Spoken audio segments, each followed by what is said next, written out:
বিসমিল্লাহির রহমানির রহিম। প্রিয়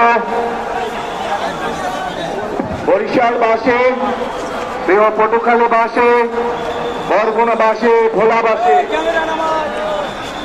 প্রিয় ঝালকাঠিবাসী, আসসালামু আলাইকুম।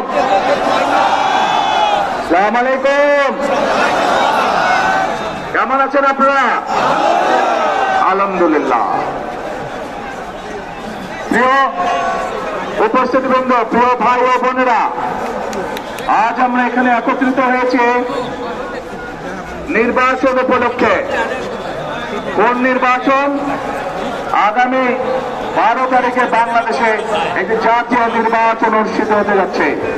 সেই নির্বাচনে এই মাঠে উপস্থিত প্রত্যেকটি ভাই বোন সহ সমগ্র বরিশাল বিভাগ সহ সমগ্র বাংলাদেশের প্রায় 13 কোটি ভোটার সেই নির্বাচনে ইনশাল্লাহ ভোট প্রদান করবে। প্রিয় ভাই বোনেরা, এই যে মঞ্চের সামনে আমার এখানে কিছু মানুষ বসে আছেন, এই মানুষগুলো গুম, খুন, জুলাই আন্দোলনে যে শহীদ হয়েছে সেই পরিবারের সদস্যবৃন্দ। এই যে পরিবারগুলো বসে আছে, তাদের যে স্বজনেরা, যে প্রিয়জনেরা আজ খুনের শিকার হয়েছে, জুলাই আন্দোলনে অত্যাচারের নির্যাতিত বা শহীদ হয়েছে, সেই মানুষগুলোর কি প্রত্যাশা ছিল? সেই মানুষগুলোর প্রত্যাশা ছিল এই বাংলাদেশের মানুষ তাদের যে অধিকার, যে অধিকারকে বিগত 16 বছর ধরে ছিনিয়ে নেওয়া হয়েছিল, ভোটের অধিকার, কথা বলার অধিকার, সেই অধিকারকে জনগণের জন্য লড়াই করে আনতে গিয়ে এই মানুষগুলো হত্যার শিকার হয়েছে, গুমের শিকার হয়েছে, খুনের শিকার হয়েছে। প্রিয় ভাই বোনেরা, বিগত 15 বছর আমরা দেখেছি যে জনগণের ভোট নিয়ে কিভাবে নিশিরাতের ভোট অনুষ্ঠিত হয়েছে। আমরা দেখেছি জনগণের ভোটের অধিকার কেড়ে নিয়ে কিভাবে আমি দামি নির্বাচন করা হয়েছিল, তথাকথিত নির্বাচনের নামে। মনে আছে আপনাদের?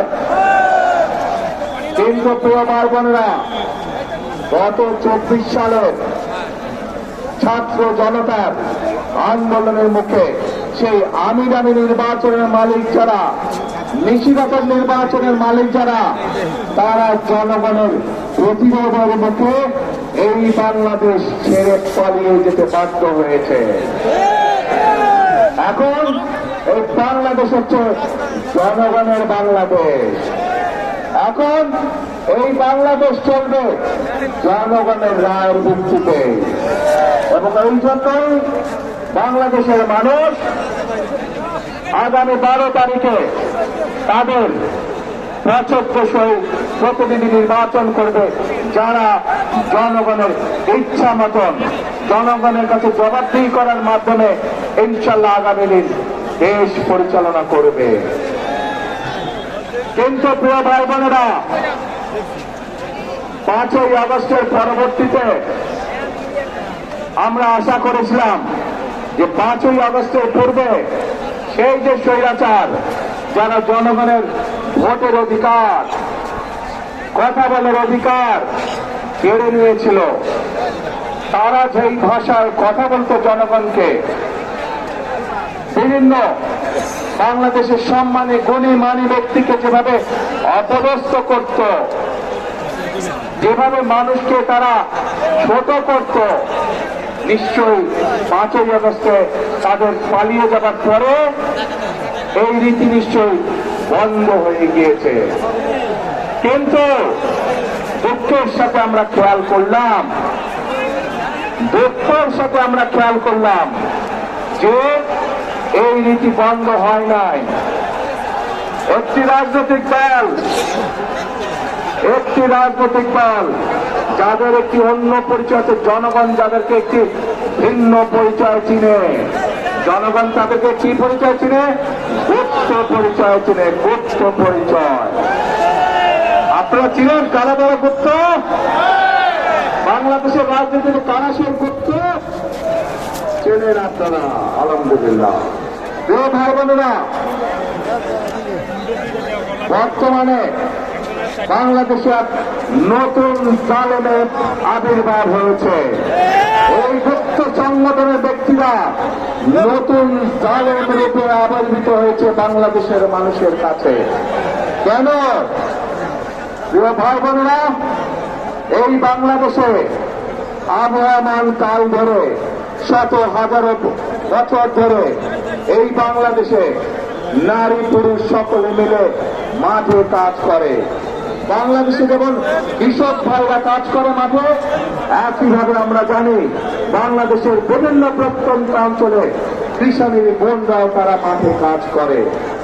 প্রিয় ভাই বোনেরা, শুধু মাঠে নয়, বিভিন্ন কল কারখানায় আমরা দেখেছি আমাদের মায়েরা, আমাদের বোনেরা, আমাদের নারীরা তারা পুরুষের পাশাপাশি কাঁধে কাঁধ মিলিয়ে কাজ করে। তারা যে গার্মেন্ট শিল্প নিয়ে সমগ্র পৃথিবীতে আমরা গৌরব বোধ করি, সেই গার্মেন্ট শিল্প টিকিয়ে রেখেছে এই দেশের নারী সমাজ, এই দেশের মা বোনেরা।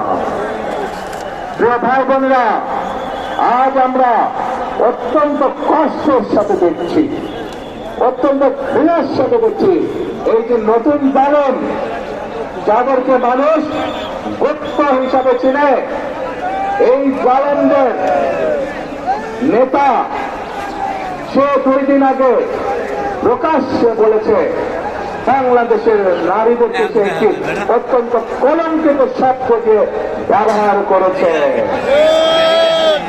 প্রিয় ভাই বোনেরা,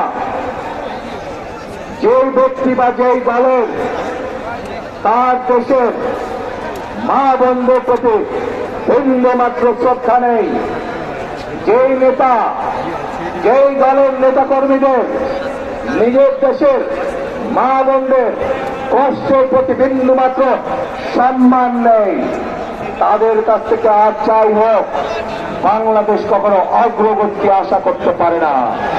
তাদের কাছ থেকে আর যাই হোক বাংলাদেশের মানুষ আত্মসম্মানমূলক